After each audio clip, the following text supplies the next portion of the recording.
नमस्कार, मैं हूं विकास सुखीजा और आप देख रहे हैं अब तक रहेंगे।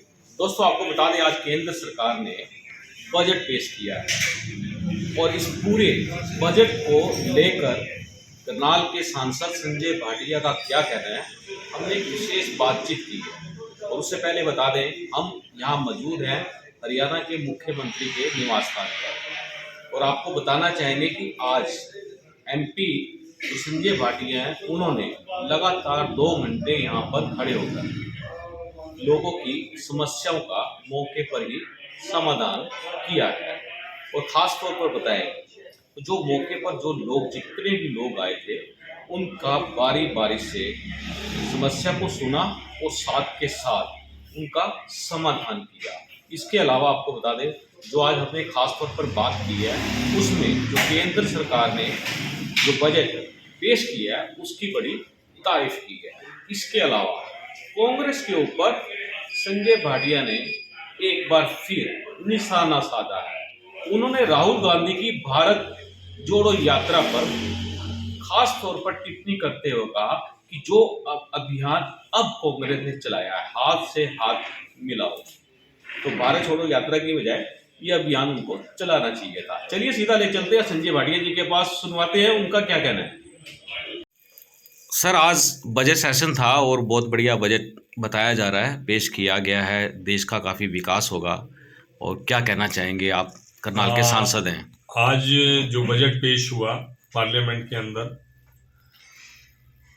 आज मैं समझता हूं कि देश के अंदर हर नागरिक और ख़ास तौर पे जो मध्यम आय वाले परिवार थे, उनके मन में एक खुशी की लहर है। एक तो इनकम टैक्स की स्लैब को लेकर, जो छोटे उद्योगपति थे, ये पहली बार हुआ कि 2 लाख करोड़ रुपया उनके लिए, एमएसएमई के लिए प्रोविज़न किया गया। रेलवे का बजट बढ़ाएगा, हर तरह से बजट को बढ़ाया गया। और जहाँ टैक्सेस कम हुए और एक्सपेंडिचर बढ़ाए गए, ये वाकई में एक कमाल का है। और मैं समझता हूँ कि आज विपक्ष भी दबी जुबान में इस बजट की तारीफ कर रहा है और इसमें हर वर्ग को टच किया गया, युवाओं को, महिलाओं को, खिलाड़ियों को, रेलवे को, इंफ्रास्ट्रक्चर को। जो आज सबसे बड़ी बात, जो 80 करोड़ लोगों को राशन दिया जा रहा था, आज इस बजट के अंदर उसको भी 1 साल के लिए और उस योजना को जो कोविड काल के अंदर थी एक्सटेंड किया। आपने अपने क्षेत्र को लेकर बड़े सक्रिय रहते हैं आप जी। अपने क्षेत्र की डेवलपमेंट्स को लेकर क्या है, जैसे 6 टोल बताए जा रहे हैं आपके लोकसभा क्षेत्र के देखिए, अंदर। मैंने सोशल मीडिया में पढ़ा। देखिए, अगर हम रोड्स बनती हैं तो उन रोड्स का जो आज पूरे देश के अंदर जो नेशनल हाईवे का जाल फैला है, तो उसका जो ये सिस्टम टोल वाला है, उसी के आधार पर ही जितना मैं समझता हूँ पूरी केंद्र सरकार का बजट है, उतने ही बजट के हमारे हाईवेज बने हैं। मैं इसके लिए गडकरी जी की सोच को, विचार को सल्यूट करता हूँ और मोदी जी के नेतृत्व की सराहना करता हूँ। मैं चाहता हूँ कि आलोचना करने वाले और इस तरह का जो टोल का मुद्दा उठाने वाले एक बार थोड़ा सा अतीत में झांक कर देखें। जब यूपीए की सरकार थी, आपने कोई हाईवे बना नहीं तो टोल कैसे लगेगा? आज हर जगह आप देखिए, कनेक्टिविटी चाहे करनाल में हो चाहे पानीपत में हो, मैं दोनों मेरे लोकसभा के अंदर बने, जाल सा ही फैल गया। आप देखिए कितनी बड़े डेवलपमेंट के काम हो रहे हैं। नए रेलवे लाइंस आ रही हैं, पानीपत मेरठ का और करनाल यमुनानगर वाला लाइन का, इतने प्रोजेक्ट्स हमारे क्षेत्र के अंदर आए हैं।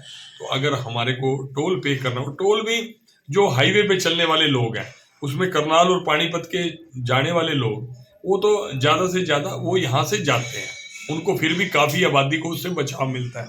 तो हाईवे पे चलने वाले लोगों को करना पड़ता है। और मैंने टोल को लेके, जब मेरे सामने लोगों ने बात रखी, मैंने पूरी मजबूती से बात रखी है और उस बात को गडकरी जी ने एक्सेप्ट भी किया। जैसे स्लैब जैसे बढ़ा दिया है, एक स्लैब बढ़ाया 7 लाख रुपए का इनकम टैक्स का कर दिया है। और हरियाणा के अंदर माननीय मुख्यमंत्री हरियाणा सरकार ने जो ये परिवार पहचान पत्र के अंदर जो इनकम है 1,80,000, तो काफ़ी लोग थे, वो लोग इनकम टैक्स रिटर्न भरने से उनके काफ़ियों की पेंशन, सरकारी सुविधाएं कटी हैं। तो अब सरकार, मुख्यमंत्री जी का भी कहना है कि इस बजट से हरियाणा सरकार भी काफ़ी कुछ सीख कर अच्छा बजट पेश करने वाली है। बिल्कुल, हरियाणा का ये मैंने देखा, जब से फाइनेंस मिनिस्टर हमारे मुख्यमंत्री जी बने हैं, वो हर वर्ग से चर्चा करके ही ग्राउंड रियलिटी को भी उसके अंदर समावेश करते हैं, सभी जनप्रतिनिधियों से बात करते हैं, सांसदों से बात करते हैं, विधायकों से बात करते हैं, अलग अलग इंडस्ट्रियल एसोसिएशंस हैं उनसे बात करते हैं। मैं समझता हूँ कि कोविड काल के अंदर जहां हरियाणा के अंदर आज तक मैंने कभी मुख्यमंत्री जी के मुंह से ये नहीं सुना कि मेरे पास फंड की कमी है, मैं ये डेवलपमेंट नहीं कर रहा। उन्होंने कहा जी आप काम लेके आओ, पैसे की चिंता मत करो, पैसा बहुत है। जब कोविड काल के अंदर मैं समझता हूँ सब स्टेट्स की और इवन तक के देशों की इकोनॉमी हिल गई थी, उस समय भी हरियाणा के अंदर रिकॉर्ड तोड़ के विकास कार्य हुआ। भाटिया साहब, आप एमपी हैं करनाल के, आज भी आप 2 घंटे लगातार खड़े होकर लोगों की समस्या तुरंत मौके पर साथ के साथ ही समाधान कर रहे हैं। क्या आप थकते नहीं है क्या? नहीं, थकने वाली तो कोई बात नहीं। लोगों का जो ब्लेसिंग्स और आशीर्वाद मिलते हैं, मैं समझता हूँ उससे एनर्जी बढ़ती है, कम नहीं होती। करनाल को कुछ नया मिलने जा रहा है एमपी कोटे से? नहीं, एमपी कोटा तो हमारा जितना सीमित रहता है वो देते ही है। बाकी भी जो ग्रांट्स हैं, मैं धन्यवाद करता हूँ माननीय मुख्यमंत्री जी का। कभी भी अलग, चाहे डी प्लान में हो, चाहे एससी कंपोनेंट के पैसे हों, कभी भी कोई भी पैसा आता है उसमें कभी भी ये मुख्यमंत्री ये नहीं कहा कि आप विकास के कार्य, सामूहिक काम के लिए उन्होंने कभी मना नहीं किया।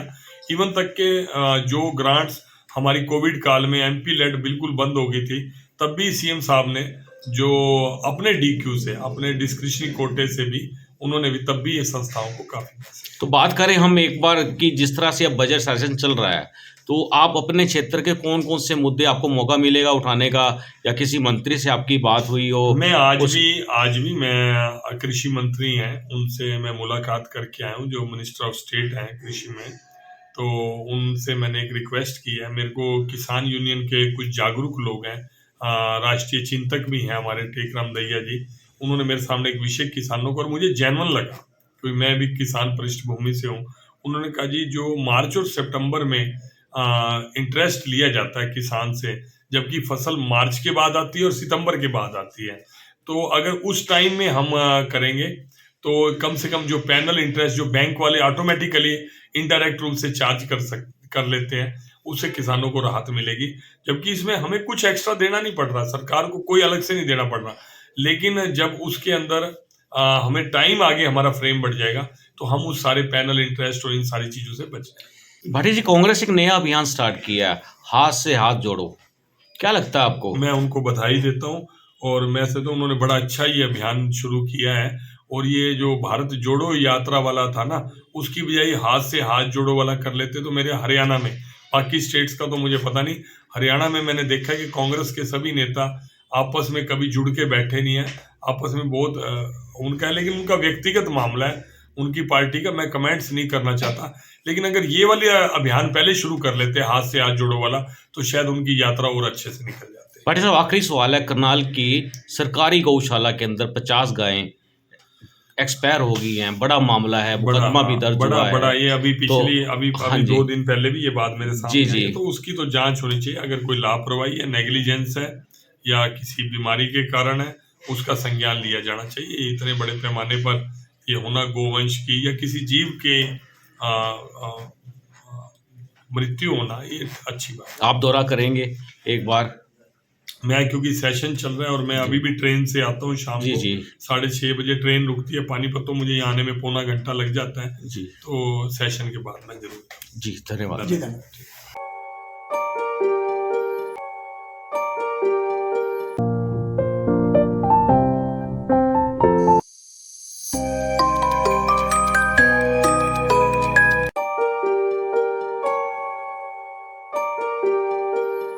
Is important for you and your loved ones. Choose a policy today from Star Health Insurance.